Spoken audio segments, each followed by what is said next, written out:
السلام عليكم ورحمة الله وبركاته. عاملين ايه؟ يا رب تكونوا بخير. انا هتكلم في الفيديو ده عن موضوع بسيط، وان شاء الله ربنا يجعله في ميزان حسناتي.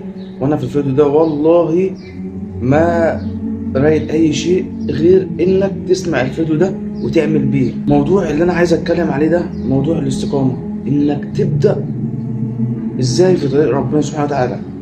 طريق ربنا سبحانه وتعالى عشان تبدأ فيه ما تحاولش تأجله أو تكسله، بمعنى إنك ما تحاولش تأجل طريق ربنا والحاجة اللي هتنفع بيك وهتنفعك وهتدخلك الجنة. أنت كده كده بتأسس بيها آخرتك، زي الصلاة، والصلاة ده عمود من عمدان الدين، زي الصدقة، زي الذكر، زي التسبيح. أربع مهام دولت والله ما ياخدوا منك في اليوم كله على بعضه، بالصلاة، بالتسبيح، بالاستغفار، بالأذكار، مش ياخدوا منك اليوم كله بتاع ساعة. انت متخيل دلوقتي وانت قاعد على النت انت بتقعد قد ايه؟ مستدرك انت بتقعد قد ايه اليوم كله على النت؟ انت بتقعد اكتر من 5 6 ساعات. ممكن ما يبقاش كاملين بس متقطعين، بس بتقعد برضه 5 6 ساعات، وفي ناس بتقعد اكتر.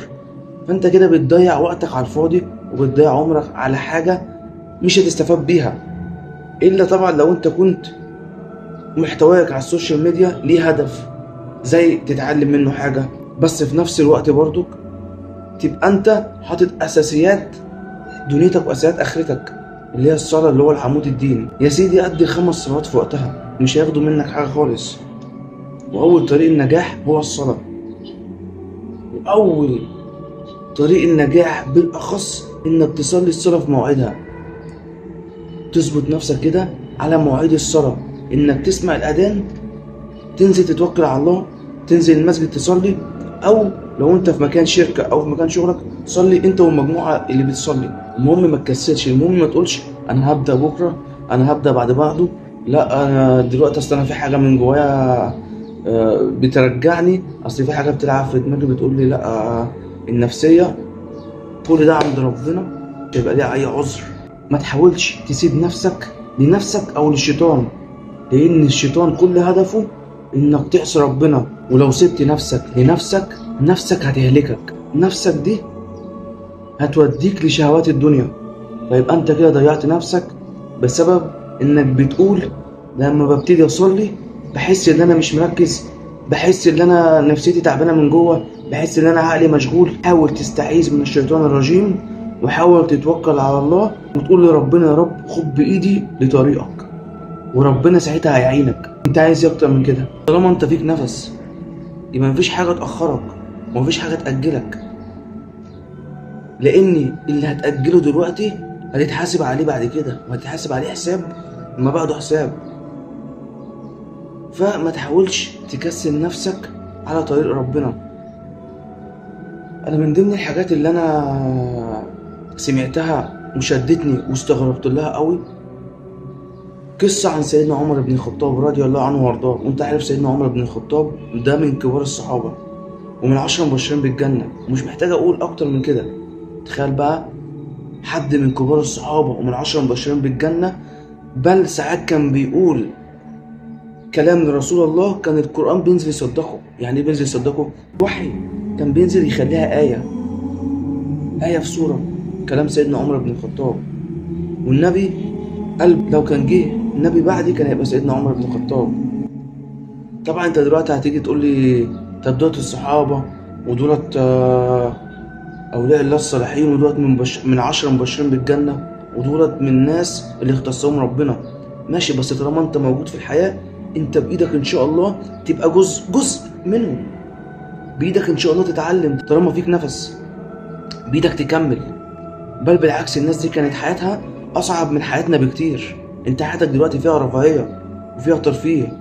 انت حياتك دلوقتي عندك النت، يعني انت دلوقتي لو مكسل تسبح على ايدك عندك تسبيح في التليفون، نزل اي ابلكيشن تسبيح. لو دلوقتي ماشي مثلا بتقول انا في مواصلات ومعيش مصحف، او يا سيدي انت مش قادر او مكسل تاخد مصحف في جيبك، فعندك ممكن تنزل ابلكيشن القرآن في التليفون بتاعك. فمتسهل لك كل حاجة، فانت عايز اكتر من كده ايه تاني؟ فالمهم سيدنا عمر بن الخطاب كان ماشي ورايح يصلي الفجر، كان ساعتها ده قبل الفجر، وهو ماشي كده سمع حد من الصحابة في بيته بيقرأ آية، وهقول لك الآية دي بتقول إيه. أعوذ بالله من الشيطان الرجيم، بسم الله الرحمن الرحيم.